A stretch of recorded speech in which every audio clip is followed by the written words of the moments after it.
지금부터 IBS 인하대학교 방송국의 아침 정규 방송을 시작하겠습니다.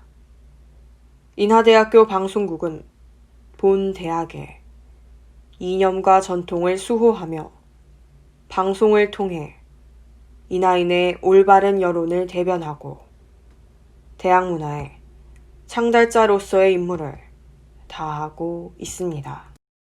아침 신문 브리핑입니다.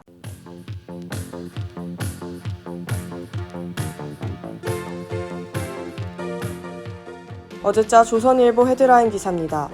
국회에서 열린 서욱 국방부 장관 후보자 인사청문회에서 추미애 법무부 장관 아들 서모 씨에 대한 의혹이 쏟아졌습니다.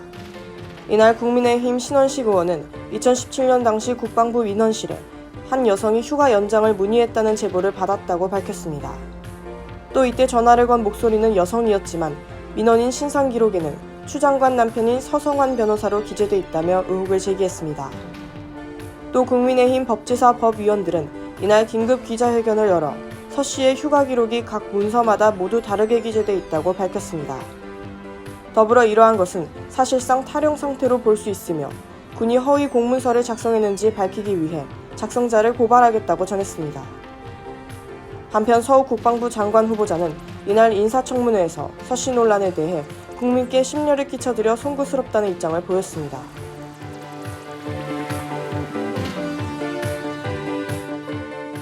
어제자 중앙일보 사이멘 기사입니다. 홍콩 출신 바이러스 학자인 옌리멍 박사가 논문을 통해 코로나19 바이러스가 유전자 재조합을 통해 만들어졌다고 주장했습니다. 옌 박사는 논문에서 코로나19 바이러스가 자연 발생의 동물성 바이러스와는 일치하지 않는 생물학적 특성을 보인다고 주장했습니다. 또 코로나19 유전자 염기 서열이 기존에 알려진 박쥐 바이러스가 아닌 중국군 관련 연구소에서 발견된 바이러스와 더 유사하다고 지적했습니다.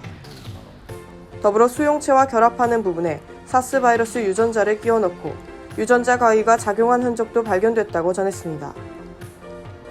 하지만 대부분의 과학자들은 매체를 통해 옌 박사의 논문에 대한 부정적인 견해를 내놨습니다. 한 보건 전문가는 코로나19가 실험실에서 만들어진 게 아니라는 이전의 연구를 옌 박사의 논문이 전혀 반박하고 있지 못한다고 밝혔습니다.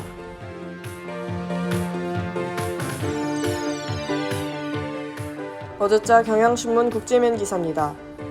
스가 요시히데 자민당 신임 총재가 지난 16일 일본 총리로 공식 취임했습니다. 스가 총재는 이날 임시국회 본회의에서 과반수의 득표율을 얻으며 제99대 일본 총리로 선출됐습니다. 이날 열린 취임 기자회견에서 스가 총리는 북한의 일본인 납치 문제를 해결하도록 노력하겠다고 밝혔습니다. 더불어 조기 총선을 위해 중의원을 해산하겠냐는 질문에는 코로나19 수습과 경제 재건을 우선으로 여기겠다고 전했습니다. 또 새 내각閣僚 20명에 대한 인선도 단행했는데 아베 내각閣僚 11명을 중용하는 모습을 보였습니다. 한편 역대 최장기간 집권 기록을 세운 아베 내각은 이날 오전 임시閣僚회의에서 총사퇴했습니다. 지금까지 아침신문 브리핑의 김세희였습니다.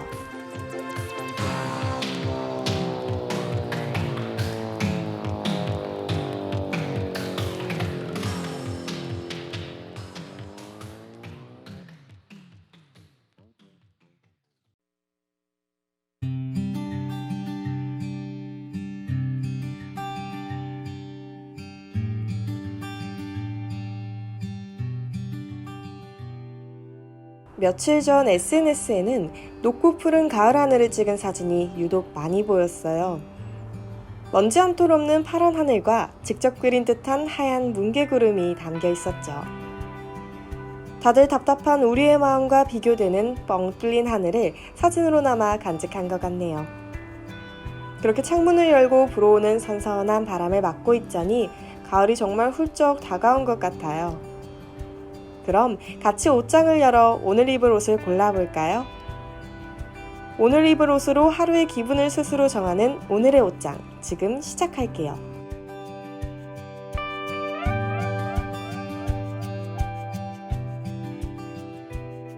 저는 이번 주에 가을맞이 옷장 정리를 했어요.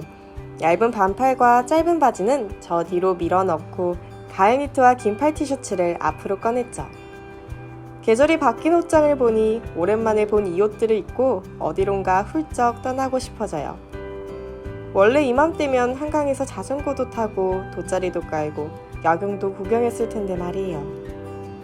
그래서 저는 답답한 마음을 조금이라도 달래고자 오랜만에 후드티를 꺼내 입고 가볍게 저녁 산책을 다녀왔어요. 쌀쌀한 저녁 공기와 편한 후드티 조합. 익숙해서 더 좋은 이 조합을 입을 때가 왔다는 게 너무 행복한 것 같아요. 여러분도 오늘은 편한 후드티와 함께 가벼운 조깅 어떠신가요? 사람이 많은 곳은 되도록 피하시고요.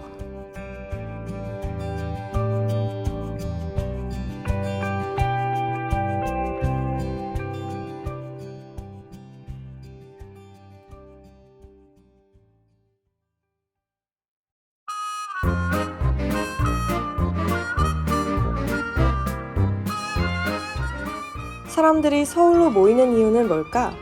왜 카페에선 일이 더 잘 되는 것 같지? 국가에서 마약을 단속하는 이유는 무엇일까? 일상 속 너무나 당연해 깊게 생각해 본 적 없었던 소소한 궁금증.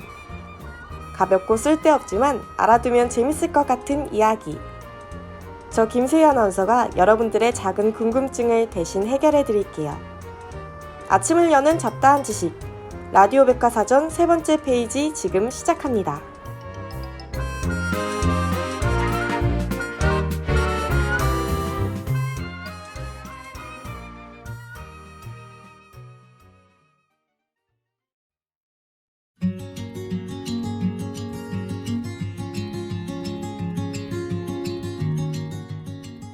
레드, 화이트, 스파클링 등 여러 종류가 있으며 선물에도 제격인 이것. 네, 저번 주 힌트의 정답은 바로 와인이었습니다. 술을 잘 못하는 사람이라도 품격 있는 식사를 할 때면 한쪽에 놓인 와인 글라스에 붉은색 혹은 투명한 색의 와인이 채워져 있길 바랄지도 몰라요. 그만큼 함께하는 사람들과의 분위기와 음식의 맛을 업그레이드 해줄 수 있는 와인은 포도 품종과 나라별로 다양한 맛과 향을 지니고 있고 그 종류도 굉장해요.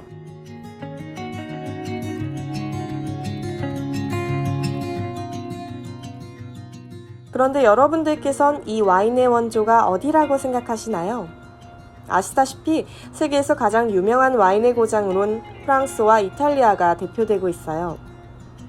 그리고 두 나라 모두 와인에 대해 높은 자부심을 갖고 있기 때문에 서로 본인의 나라가 원조라고 이야기해요. 그럼 노래 한 곡 듣고 와서 와인의 역사와 함께 어느 나라가 원조라고 알 수 있을지 알아보도록 해요.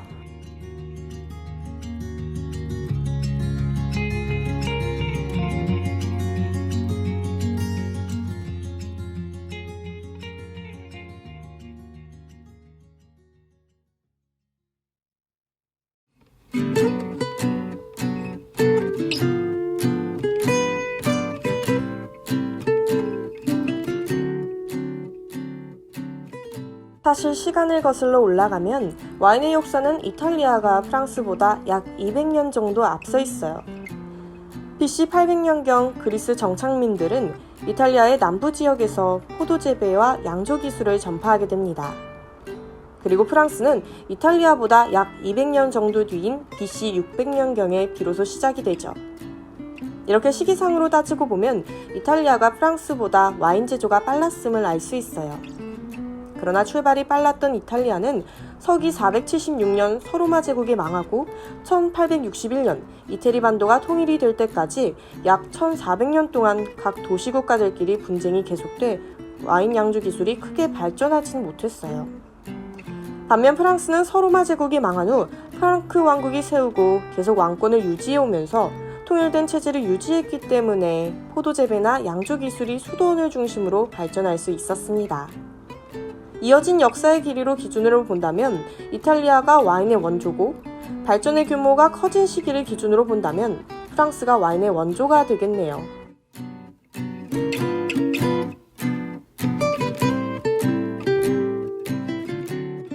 프랑스 와인은 정통성을 매우 중요하게 여겨 다양성을 갖기보다는 선택과 집중을 통한 깊은 맛에 몰두해요. 반면 이탈리아 와인은 무려 350가지가 넘는 토착 품종으로 선택의 폭이 넓다는 특징이 있어요. 그래서 이탈리아 사람들은 이런 프랑스 와인을 두고 정통성을 좇느라 발전되지 못한 채 정체돼 있다는 우스갯소리를 하기도 한답니다. 프랑스 보르도 사람들은 평생 보르도 와인만 먹는다는 농담도 있을 정도니까요.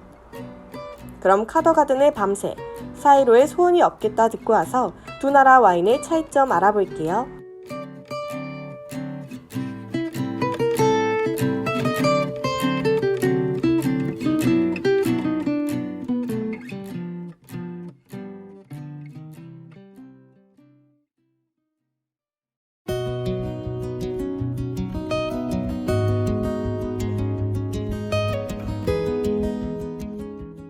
그럼 이쯤에서 프랑스와 이탈리아 두 와인의 차이점도 궁금해지실 것 같은데요. 먼저 두 나라에선 주로 사용하는 포도의 품종이 달라요. 프랑스에선 주로 까베르네 소비뇽이나 메를로, 피노누아, 슈로 샤르도네 같은 포도 품종을 쓰고 있지만 이탈리아에선 주로 산지오베제나 네비올로, 코르비나, 피노 그리지오 같은 품종을 쓰고 있어요. 그렇게 두 와인의 풍미도 다르게 나타납니다. 레드와인의 경우 프랑스 와인은 블랙체리나 허브, 버섯, 훈연한 고기 향이 나는 것이 특징이에요. 이는 만드는 과정에서 전통적으로 오크통을 사용해 부드러운 맛을 추구하기 때문이랍니다. 이와 다르게 이탈리아 와인은 시큼한 체리, 붉은 자두, 발사믹 향이 나는 것이 특징이라고 할 수 있는데요. 요즘은 프랑스처럼 오크통을 사용해 보다 부드럽고 빠르게 숙성될 수 있도록 하기도 해요.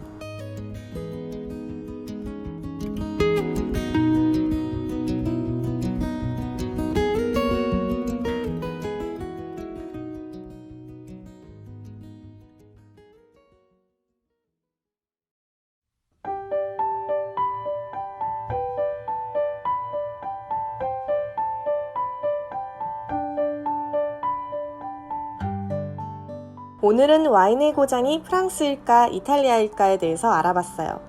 우리는 크게 생각해 본 적 없었던 와인의 원조를 두고 두 나라가 라이벌이었다는 이야기.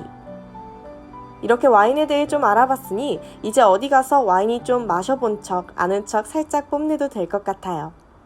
그럼 오늘도 다음 주 주제 힌트 드릴게요. 잠시 작년의 기억을 더듬어 봐요. 코로나 바이러스가 없던 저번 학기, 여러분들께선 주로 어디서 과제나 공부를 하셨나요? 독서실, 카페, 아니면 집? 혹시 집에서 공부를 할 때보다 카페에서 공부를 할 때 일의 능률이 올라갔던 경험은 없으신가요? 오늘의 라디오 백과사전은 옴무의 너 내게로 와라를 들으시면서 마치도록 할게요. 안온한 주말 보내세요.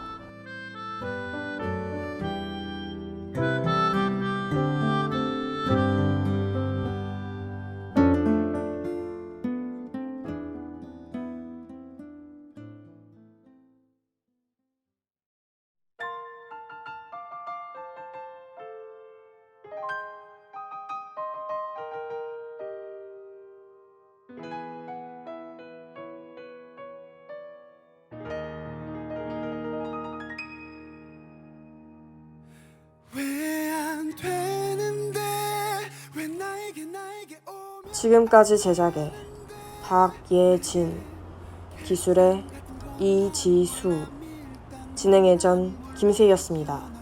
고맙습니다. 정말 안 되겠니? 내 사랑을 받아주면 되겠니? 네가 행복하게만 해. 지금까지 여러분께서는 IBS 인하대학교 방송국의 아침 정규 방송을 들으셨습니다. 다음 정규 방송 시간까지 안녕히 계십시오. 여기는 참된 방송 인하대학교 방송국입니다. IBS